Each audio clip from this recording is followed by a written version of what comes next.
are 5 more teams you can bandwagon off of and why. This is part 2. A few of these might surprise you. I didn't forget the Astros. I've been seeing the headlines. I've been seeing their progress over the season after trading Kyle Tucker to the Cubs. They're still having an electric season this year. They just swept the Dodgers for the first time in LA since 2008. They're also leading right now in their division for the American League West with a record of 55-38. The Astros just always sneak up on you. Like, we already know they're good. I really feel like the second half of the season, they're going to turn it up even more. So if you need a team to watch out for and you're like, okay, I don't want an obvious pick, because the first list was a little bit more obvious, there's a good chance you see them in the postseason and they're going to show up and show out.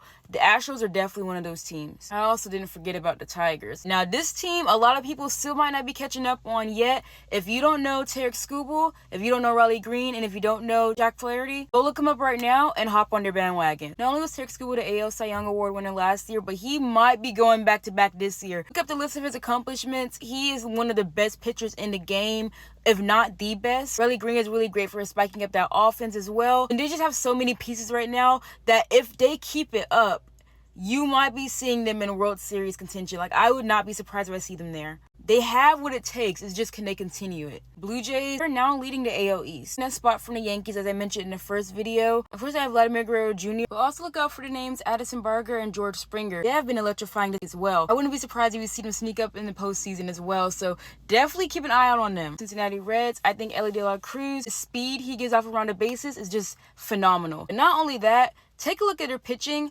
Hunter is really dominant, along with the new prospect they called up, Chase Burns. I feel like one of them are going to be taking that ace title to a whole nother level. Now, I don't know if this is a team to bandwagon off of just yet, but I think this is when you should start watching while it's early, because I feel like they're going to add some more key pieces to build up their depth a little bit more. People were getting on me in the last video because I didn't put the Mets in there.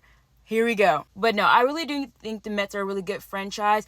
I don't think they will make top 5 as far as teams to bandwagon off of, because if you're looking at the Yankees and the Mets, overall, I could see people picking the Yankees. But the Mets are doing amazing this year. They have Juan Soto, just came from the Yankees, and now is the highest paid player in MLB. Francisco Lindor, Pete Alonso, Brendan Nimmo. Juan Soto may not have been meeting the expectations of a lot of fans this year, and he also didn't make the All-Star roster.